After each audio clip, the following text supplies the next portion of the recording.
this is Ozzy, and today I am going to be doing a tutorial for Killing Floor 2's SDK, which is just a modified version of UDK, also known as the Unreal Development Kit. So, first things first, this is going to be more for people who kind of understand engines. So if you are not very familiar with engines, I'll kind of slow down a bit, but this is for people who really understand how to work in game engines. So first things first, we have our content browser here. This is where more or less you're going to be spending half your time in trying to get assets, getting materials, things like that, and then you actually have the editor right here. This is where you're going to be building your level. So first things first, let's go back to the content browser. And one thing that Killing Floor does to try and save loading times is they don't fully implement all of their assets. So what we're going to need to do is we're going to go to the Brood BC option here, right click, and fully load. This may take some time depending on everyone's computer, but this is so that way everyone has every asset available to them throughout the entire game. That's one great thing about Killing Floor, is that the Tripwire, the corporation, they give you everything available that has been produced and created for Killing Floor. So unfortunately right now we're a little can't really do much while it's loading, so I'm going to be explaining to you what I'm going to be doing today. So what we're going to be doing is I'm going to be creating a little office room just to show you the basics of building a level and getting some static meshes, materials, things like that into it, just to show you some quick level design. So yeah, that's what this is going to be taking the cover of. It's going to be taking the basis of creating the map using static meshes, using textures and materials. We're going to be implementing doors, windows, things like that, lighting. I will be explaining to you how the spawning works in this game and things like that. So as we can see, we are almost done, about halfway through. So one big thing about the content browser is you're going to be having a couple different things. You're going to have the maps, you're going to be having the functions. GF is not much you're going to be really playing with too much, and then this is going to be our big thing, packages.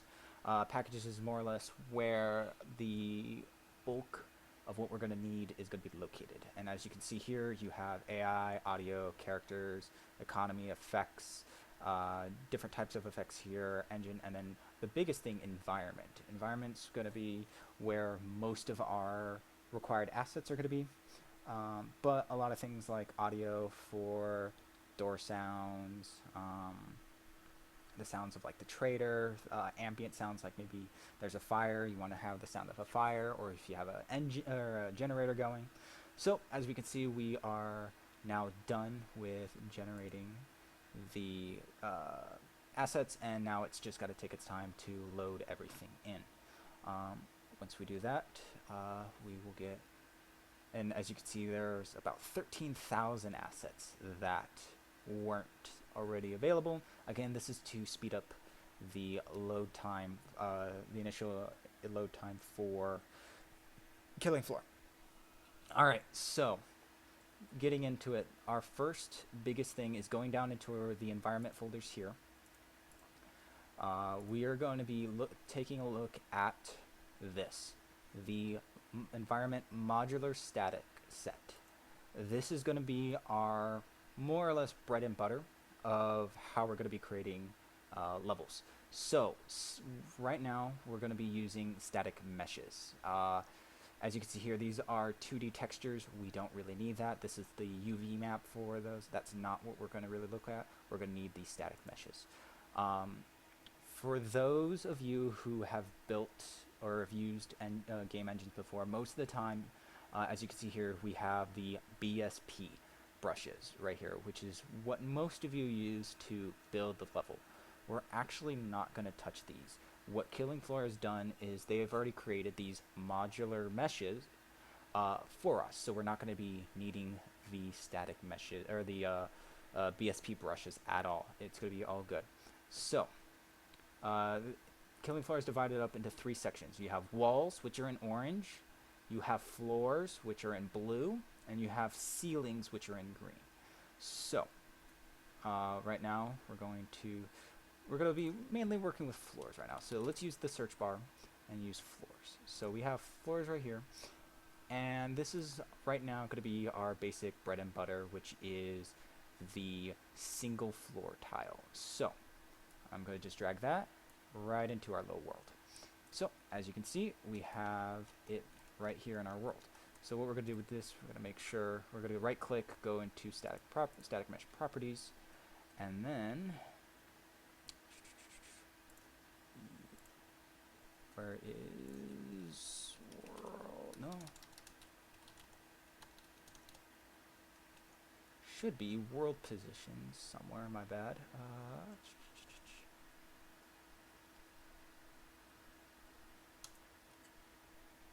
That's not that big of a deal. Let's not really worry about it too much. What we can do, if we really want to try and get it down low, we can move it down around there. Yeah, that'll work. And then if we really want to move it over there.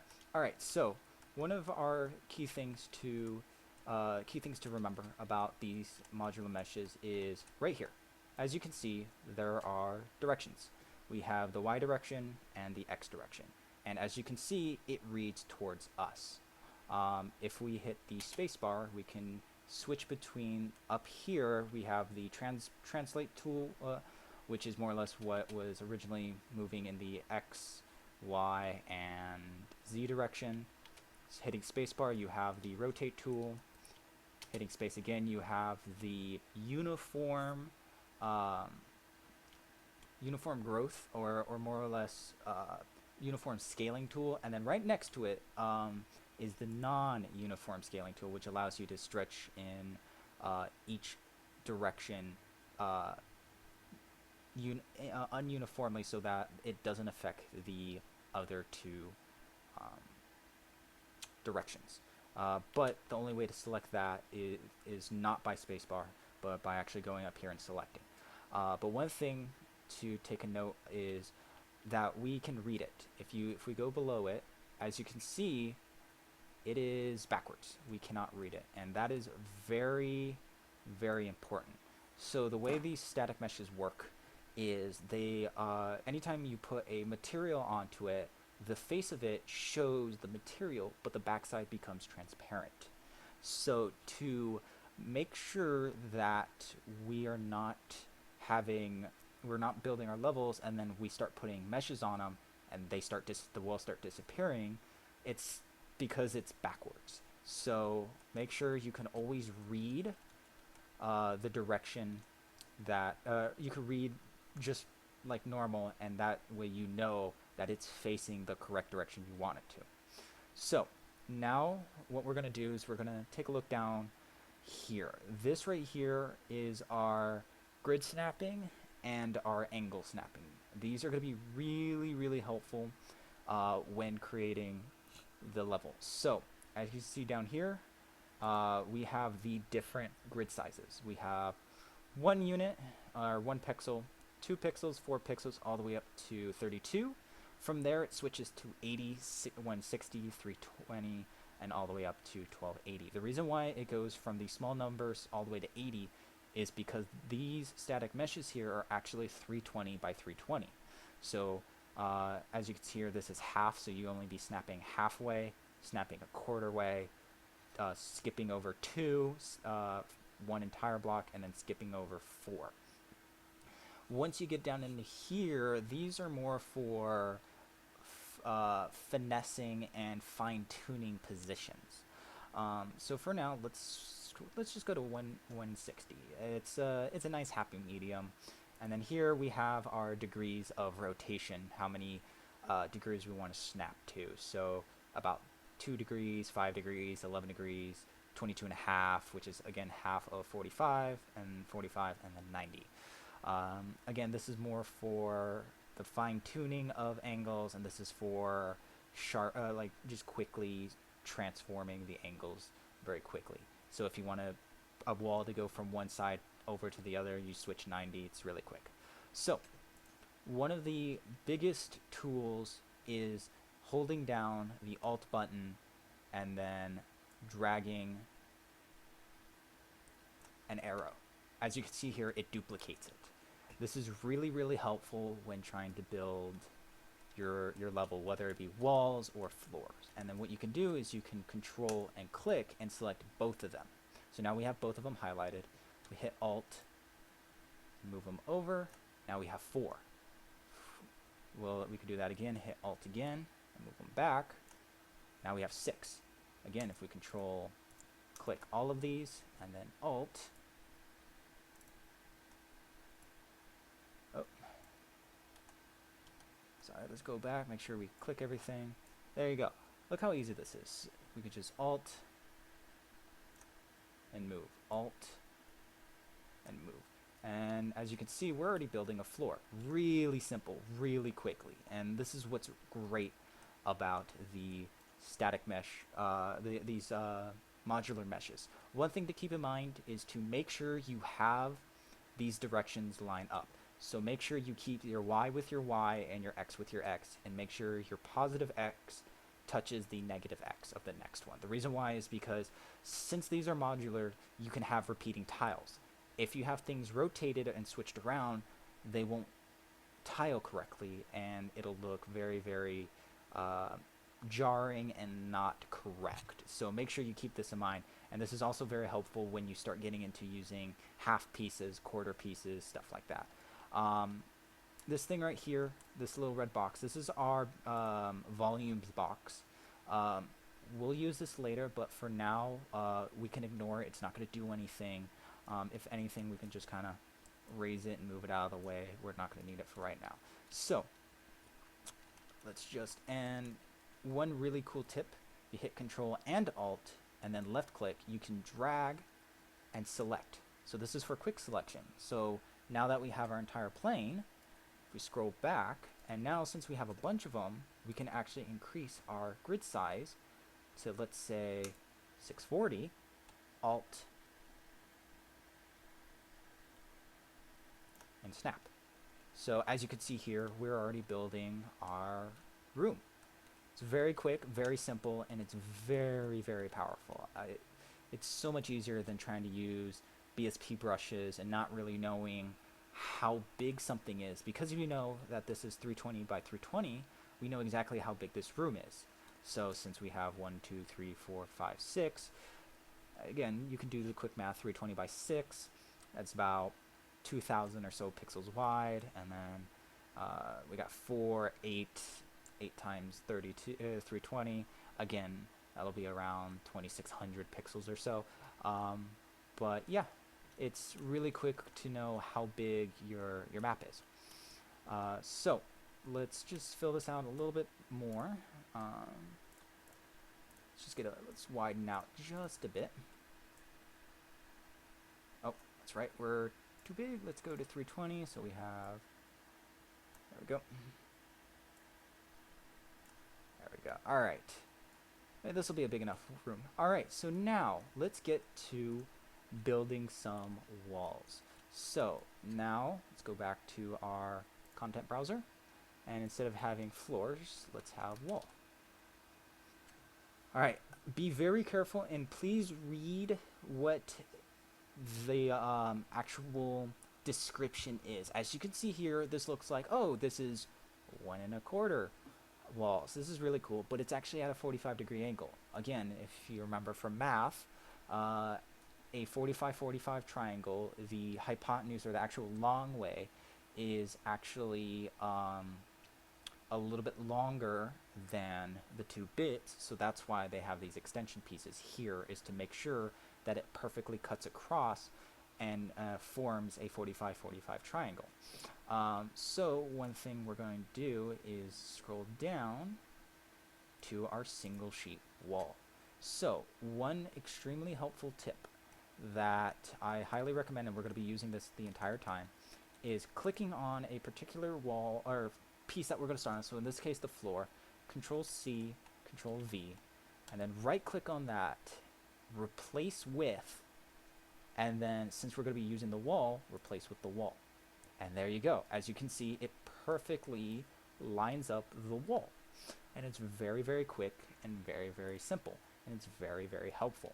So similar to how we did with the floors, we Alt, we move over, and then we can Control click, Alt, move over, Control click again, Alt, and move over, and there we go. Now we have our wall. Very, very simple.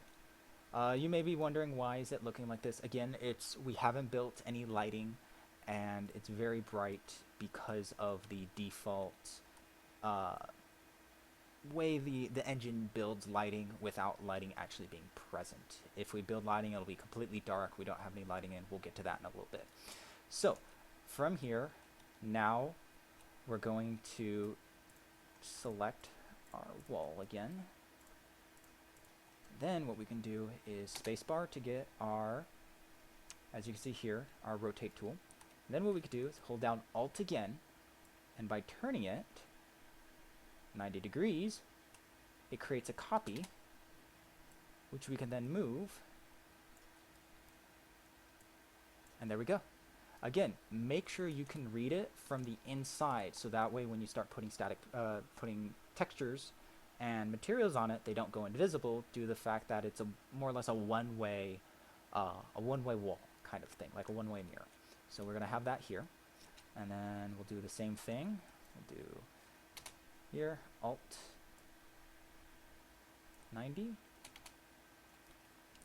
Can move around, and if you're wondering how I'm moving around, I'm right-clicking on the mouse and then WASD like you would a standard video game. One more time. 90 degrees. Space bar. Move everything around. Perfect. All right. Now we have encaged our wall. One thing to note: do not worry about the wall and the floors being in quote-unquote different directions. Again, if you think about it in the fact that this is the Y position and this is the X position, moving horizontal, moving vertical, that's all that really matters. Even though they're seen off, they will work correctly. Now, one thing that I'm going to let you know about is this, right here. As you can see right here, there is an offset, and I'm going to show you why. So let's say that we're gonna, let's create a little hallway. All right, we're gonna create a little hallway. So we'll take these two, move them here. All right, perfect. All right, so for this purpose, as you can see, we have a little bit of a gap. We're gonna take these two pieces, we'll spin them around 180 degrees.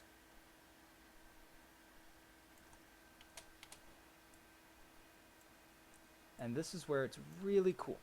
All right, so now we have this gap. Well, you're asking yourself, why is there a gap? It's because the walls have thickness. All walls have thickness to them. That's what makes them walls. And what the creators have done with these static meshes is they created an offset between the two floor meshes with the walls, so that it creates an artificial thickness without actually having to render any material between them. Unlike a BSP, where it's going to be a solid form, and as you're building more and more walls, and the computer has to render all that, that's a lot of memory that's going to be taking up. This, not at all. Literally, it's one face, and then the other face, and that's it. There's no in between. And it's really, really, really helpful that they do this.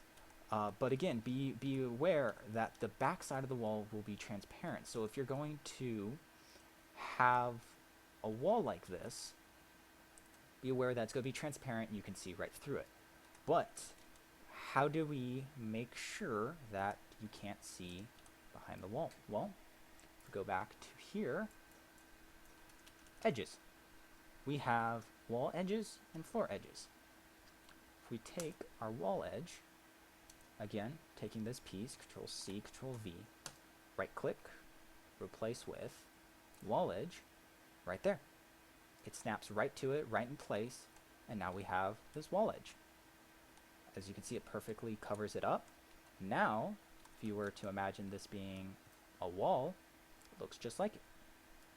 It's really, really simple, really, really helpful.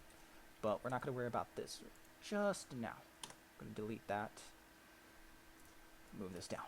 All right.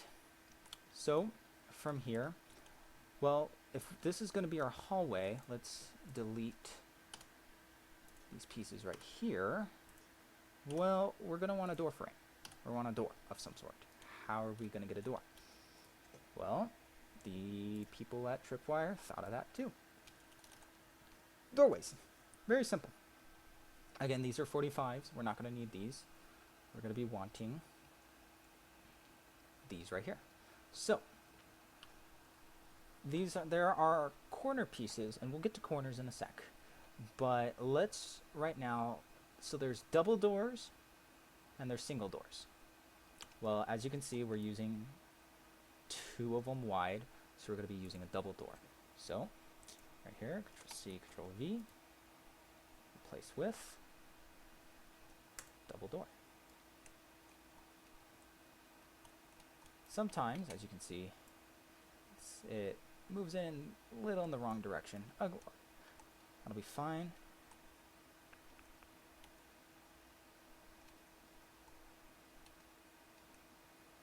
So we'll do that. Well, now you're saying, well, this is not lined up. What do we do? Again, snapping. So we'll do 1/2, move it over, and there we go. Now it's in the middle. So from here, as you can see, we have our door frame, and this is a perfect timing for using half pieces. So if we go back, if we do half, we have horizontal halves, and these are all the ceiling pieces. We're not going to ignore those. We want vertical halves. So what we're going to do is we have the half x positive, and then right down here, where is it? Right here, we have our half x negatives. So again, we want our x positive to line up with our x negative. So if we select this, C, Control V, place with, there we go, and then we're going to drag it over, and there we go, it's now lined up. Same with this, Control C, Control V, and then since that's a negative, we want it to line up with a positive.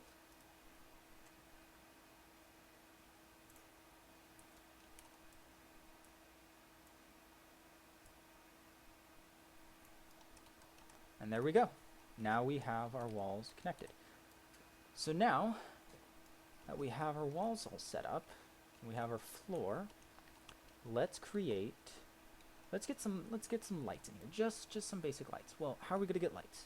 So stay in our content browser. Right here we actually have the content browser, but right next to it we have this tab, actor classes. If we click this, this is where we're going to be getting a lot of our later pieces, our later what's known as actors. Lights, as you can see here, we have lighting, we have doors. That's what we're going to be talking about next, doors. And we have some triggers, which will be very useful. And under here, we have, where is it? Navigation points. We have path nodes. And these are going to be used for AI movements. So this is where a lot of items are going to be for things like that. So let's get some lighting. All right. So there's different types of lighting. There's directional, point light, skylight, spotlight. Directional light is like the sun.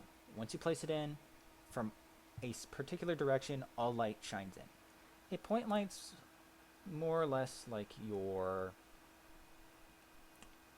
what's it called, lamps. It's a light bulb. Skylights, those are for using for like skies and other skyboxes, and then spotlights are directional lights, similar to just that, a spotlight. So for this case, let's just do some point lights. Alright, now as you can see here, now we have our light. Raise it. If we want to change any of its values, we can right click, go to light point properties, and these are going to be your best friends. So we have the radius, how wide do we want the light to reach? So right now it's about 1,000 units. So let's do 1,500 just for explanation sake. As you can see, it's quite wide. And then we have brightness. So again, how bright do we want it? So 1 is right now, 1 is pretty bright actually. 2, as you can see, there's really bad glare because 2 is extremely bright. 0.5, a little dimmer. And then we have the actual light color. So let's say you want the sun. Well, you want a nice yellow light. Maybe there's a neon sign, a pink neon sign. You can have pink. Let's say you're doing a kind of a nice calm color, blue. Going back to white, that's all we got. So we can cancel that. We'll just leave it as white. White is your basic. Hardness is more or less how much light reaches the end. So right now 1 is pretty average. 2, it doesn't really show much. 1 is the max. Anything other than that, again, it's by percentages. So if we do 0.1, as you can see, it's very faint near here versus back to. See, this is how much is cut off. So we want a high hardness to really taper off versus a low hardness, which creeps right up to the edge. Alright, so we'll keep that. Exit out of that. Alright, so now we have our light. And let's just, similar to the way we've been doing, select our light, Alt and move around just to get some light in different positions. Just so that way we have our lights covering our bases. Alright, there we go. Now, here comes a really important part about lights. This is where our decision really comes into what kind of map we're building. Right now I'm building an office one. So we are going to be looking at our volumes here. Volumes are another really big thing. If something's not an actor, it's a volume. So right now we're going to, normally most people are going to be looking at light mass volumes. Killing Floor has done its own volumes right here. Tripwire, indoor lighting volume, and outdoor lighting volume. And this is where knowing what kind of map is really important. Tripwire has made it so that way there can only be one type of lighting volume in the game, either indoor or outdoor. So you have to really think, what is the majority of the map going to be? Is it going to be outside or is it going to be inside? For this case, it's going to be inside. So we're going to want here. So remember our red box? This is what it's going to be used for. So if we go back and select our box, as you can see here, if we move it out of the way, we now have our volume box, our indoor light volume. Well, this is very tiny. How do we change it? It's not what you think. You can kind of do this, but it's not really, as you can see, it's very slow trying to move. And I'm moving my mouse quite a lot, and it's very slow changing the shape. What we're going to do, right now we are in camera mode. We're actually going to switch to geometry mode. Once we switch to geometry mode, that's where we're going to be able to start editing our map volume. As you can see here, it went from being just an outline to actually seeing the volume that we're using. What you can do here is you can actually start editing vertex, which is a point here, edge, or face. You could start editing those. So for this instance, we want this face to reach out our entire map. So we can move that there. Can take this face, move that there. And we could take this face, move this out to here. And we can take this face, move it down through here. We want to make sure we cover our entire level, so that way everything is covered by the lighting volume. So the more excess, the better. You don't want too much, but you don't want too little. Once we do that, apply, and then exit out. And there you go. Now we have our lighting volume here. So if we then come up here and build our lighting, hitting OK.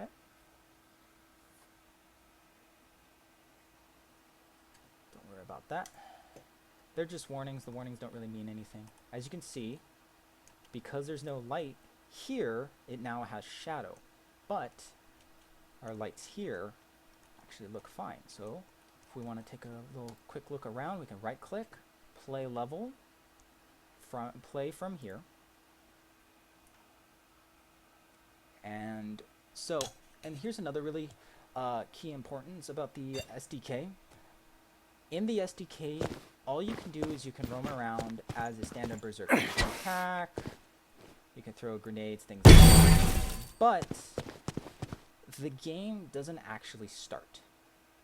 The reason why is this is the editor. This is not the actual game itself.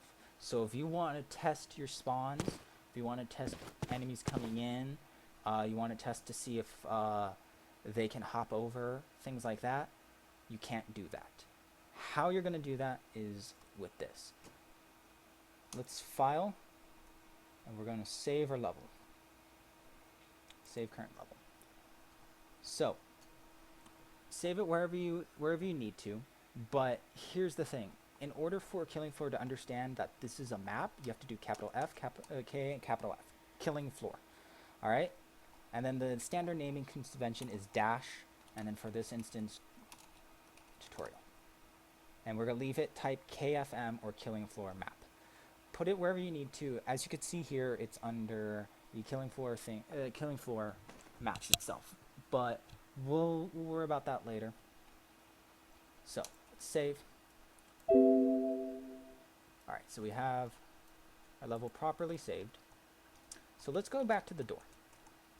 How do we get a door here? So if we click on the door frame and we go back to our content browser frame, we actually have door frames.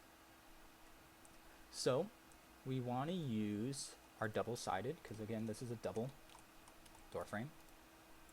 Control C, Control V, right click, replace with door frame. And as you can see, it perfectly snaps to where it needs to be, and it's extremely helpful. Now, same thing. Let's get a door. Let's just pick a standard wood one for right now. Again, we have this, so Control C, Control V. Right click on this door. Place with single door. As you can see though, we got a little bit of an issue. It popped out. What do we do? Again, seeing that we're on this,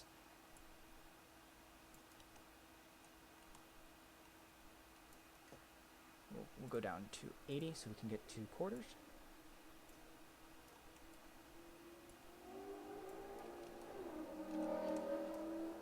Sorry about that. That is motorcycle going through. If we need to change things around, we can get it to smaller snapping points. There we go. We have a door.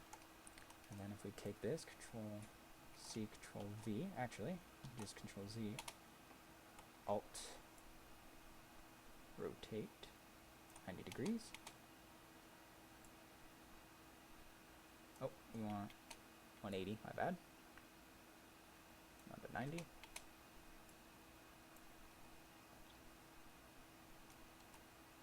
Alright, so as you can see here, this is what's known as Z fighting. It's where 2 meshes are on top of each other and the engine doesn't know which one to use. So the best way to remedy that is to slightly, big gap, do that. And there we go. Now we have our doors in our door frame. So let's test it out.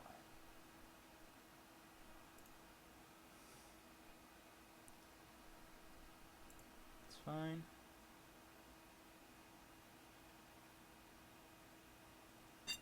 Alright, let's go to our door. And like the game, I'm hitting E, and the door is not opening. Well, that's because the door is just a static mesh. It's not programmed to do anything. And this is where our actors come back into play. So let's go back to our actor class. And right here, you can see KF door actor. So, I'm going to click on that. I'm going to drag it right in front of the door. And this is how we are going to have the doors open. So, if we right click on the door and go to our properties, now this is what we're going to do. Right here is the lock selector. This is really key when trying to select different things. If I select onto this, as you can see, it switches to that property, but I want to stay on this. But if I lock it and I select, nothing happens. So what we're going to do is normally you'll be like this. We can open this down. So now we have our left door.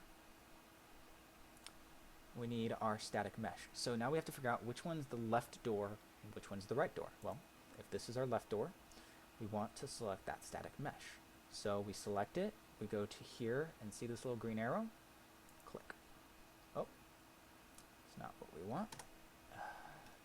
Control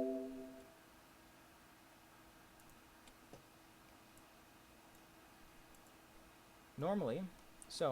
Normally you can select objects and move it in. So, however, what we're going to do is we're actually going to delete this for right now. And what we do is make sure the door that we want to use is selected in the content browser, and how this green arrow works is it works based on the content browser. So we'll select this, and we'll use here. So there we go. Now we're having the same issue that we did before. If we rotate 190 degrees,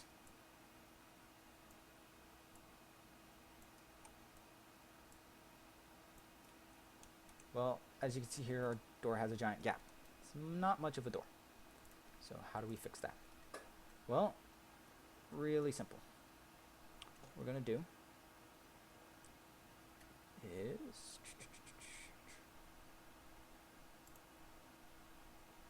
no, it's not under display advanced. Nope.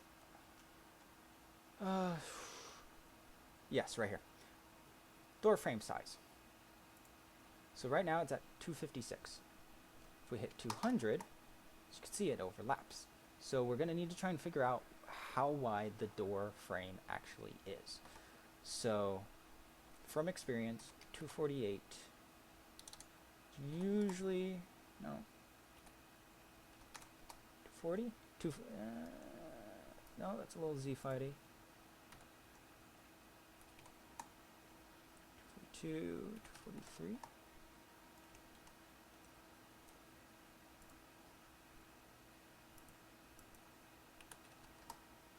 Yeah, 244, that's it. Tripwire actually on their wiki forums actually have the door frame sizes.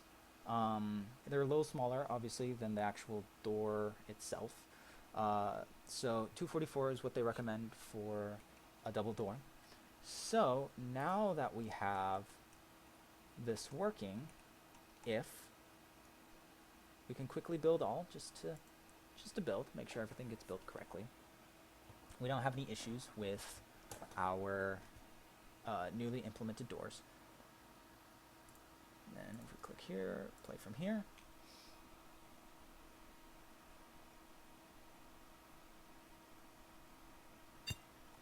So you can see our door opens.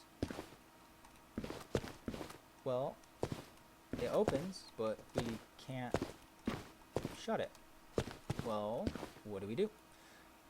Again, this actor is just for the door itself. it programs the doors opening and the doors closing. But in order for the game to know that a player is standing within it, we have to go back here and we go to our triggers. And down here, under pawn only, we have, under checkpoint triggers, or choke point triggers, we have our door trigger. Similar to that, we're going to take our door trigger, place it into our world. We're going to have it around halfway through our door.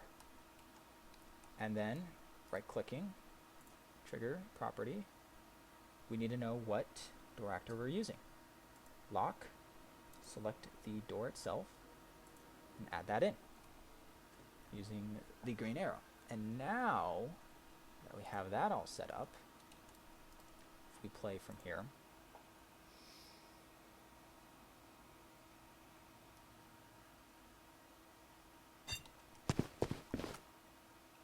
we're able to open and close our door. Welding this shot, people. Alright, now we can weld, which is great, but there's no welding. Where's the weld at? Now we have to go back to our content browser and go back to our door. Going back to our door, we go back to the content browser. This time, instead of just keeping it within the static mesh, we're going to go back up to Brood PC, which is like the overarch, like the hierarchy, the highest point of the hierarchy. If we do weld, now we have our door weld. Going back to the door, what we need to do is we can look in the thing for weld components. Down, well, which static mesh are we doing? Make sure we select the door weld, and then place that in. Well, as you can see, it's kind of offset. We want it between the doors, not off to the center. How do we change that? That would be under... Where's that at?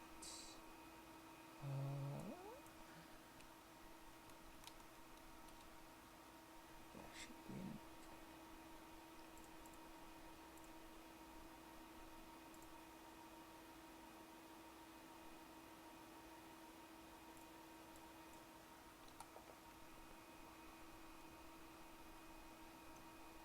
Right here, under the center weld component, right here, yeah, under primitive components we have our translation, our Z. So, what we want to do is we want to offset this. Again, we were at 224, so we want 122. Oops, my bad. Oh, 122 is not that. We want to go back to our weld. Primitive components, here we go. Translation, there we go. We want our, in this case, our Y position. 122, no, 124. 128, there we go. 128, and now we'll have the welding in. So now we have our door that can open and close, and we can weld it. So, once we have that, let's start making this look kind of like an office. Let's start getting some items in here. So, this is where static meshes come into play. Going back up here, since we selected static meshes as our option of like what we're specifically looking for rather than all types of objects, let's look for desks.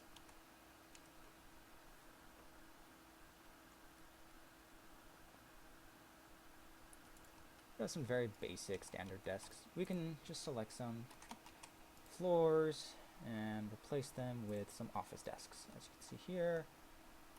And they're all lined up perfectly with the floor. They're a little low. There we go. And we have a desk. And let's say we want a computer.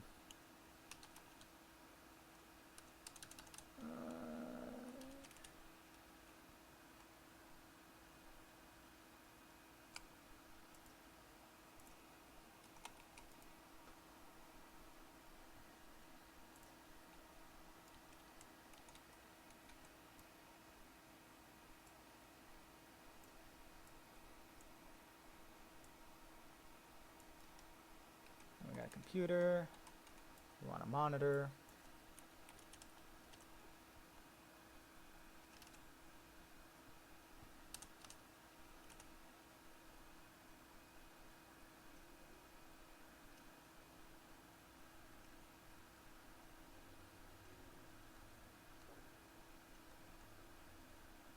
There we go.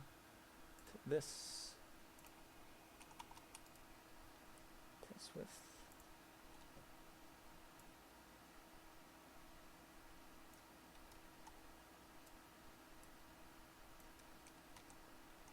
and there we go. We got a nice little monitor here.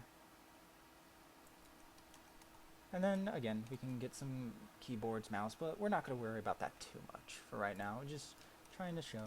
So now that we have that, let's start getting this to look more like an office. Let's get some flooring. So instead of doing static meshes, we're going to want to use materials. So once we select materials, let's look for, let's say, carpet. What kind of carpeting material do we have here? Doesn't look to be much. Nothing too good. Let's do floor. Oh, we still have static meshes on. That's what we're doing. We want to use the top instant material, or material instance and materials. Material instances are more or less, they're referenced as they're needed rather than actually being always there all the time. So once we select something like that, let's pick a nice floor, something cool, something office looky.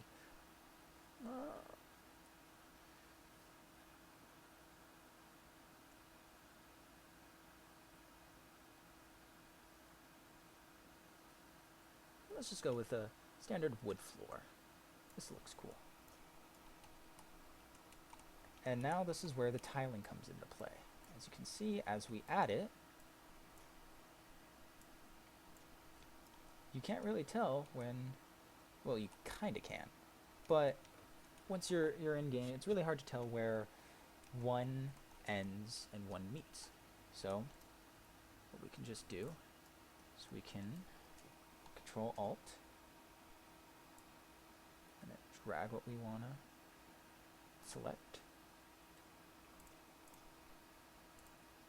Let's just select these for now, and then what we can do is go back, grab this, and drop. And now all of those are now the same.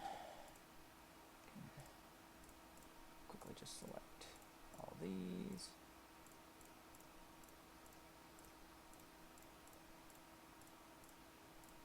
Do be careful when you're control clicking that you don't accidentally move the meshes that you're clicking, but overall you shouldn't have an issue. There we go. Now let's get a nice wall material, something office looky.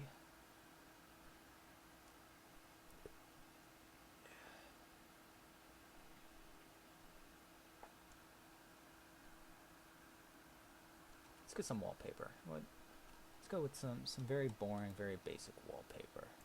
There we go.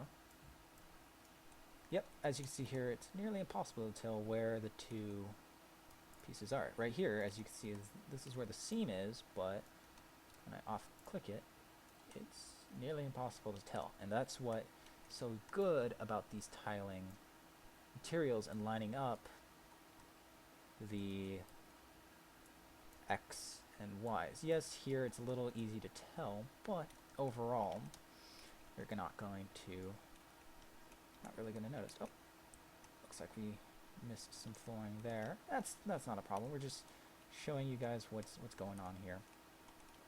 So now we have some tiles. We have some static meshes in. Let's say we want to start spawning some zombies in here, just for some laughs and some giggles. How do we do that?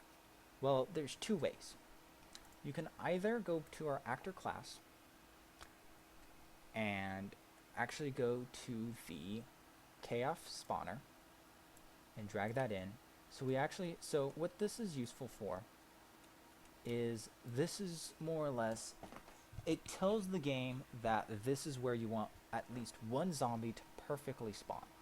So let's say you want it in a corner somewhere, and you want things to spawn here, or as you'll soon find out later, if it's really clustered and really cluttered, really tight spaces, we want to use these.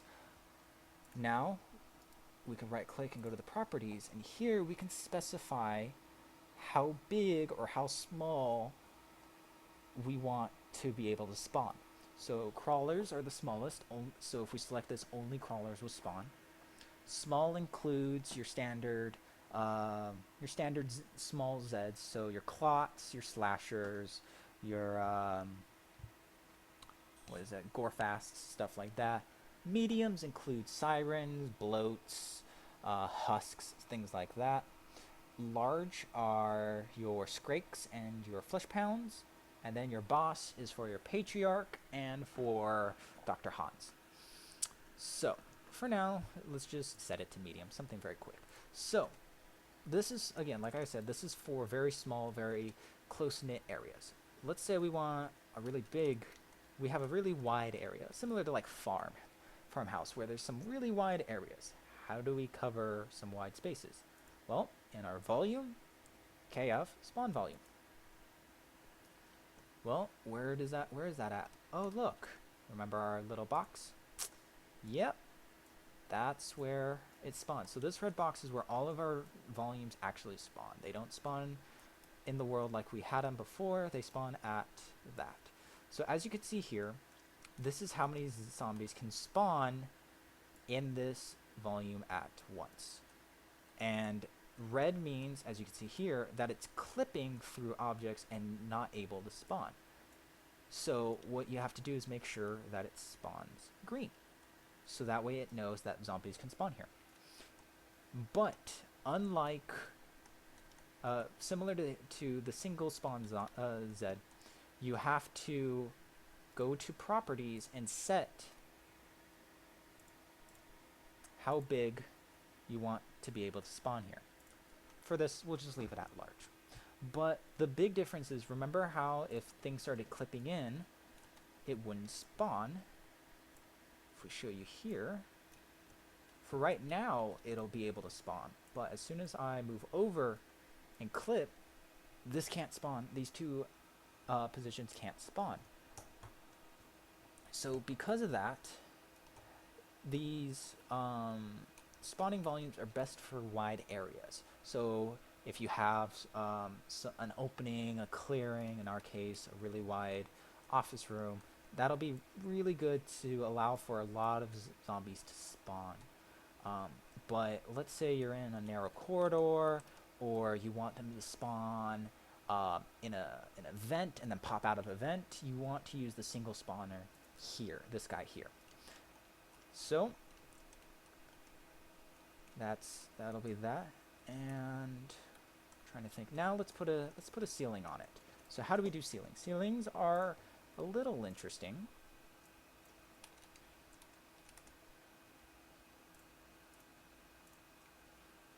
So ceilings are very similar to floors, but they're a little inverse.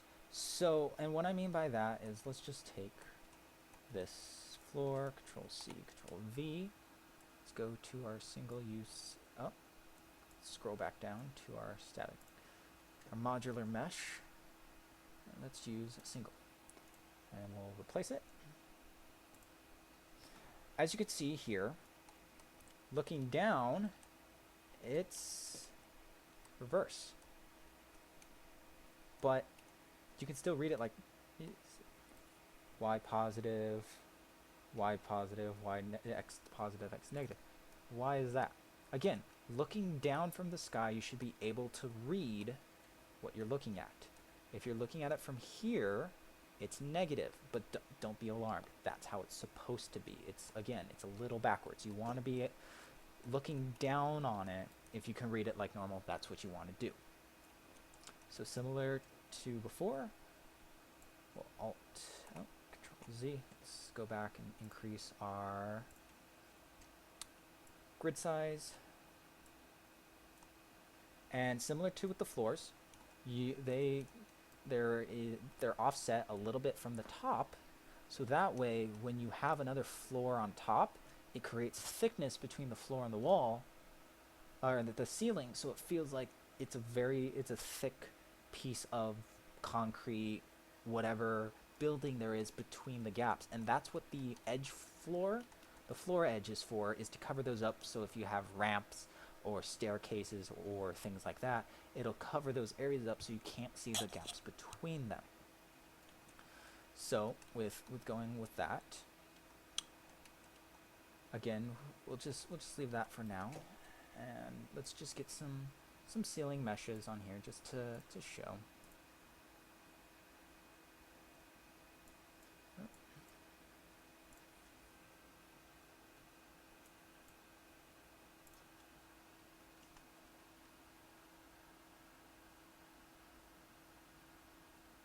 Again, we're going with a office style, so we'll just use this ceiling tile, what you mostly see, the stucco ceilings, what you see in like schools and things like that. So with that, that's just a quick tutorial showing that. One thing to mention, really important, is in the environments, as you can see, you can see the different levels. You have different level names. So you have like Biotics Lab, Black Forest, the Catacombs, things like that. What are those for? Well, because you have access to the entirety of the game, if you want something from that specific level, or you remember seeing it in that level, you can select it directly from there. So if you remember seeing the like a really cool, like the train car in Black Forest, and you want to build that, well, you can go and look at Black Forest. Again, your search bar is your friend, but if you know what you're exactly looking for, you can click that. But with that, I will be signing off. If there is more time, I will create more tutorials, and hopefully everyone found this interesting. Thank you. Bye-bye.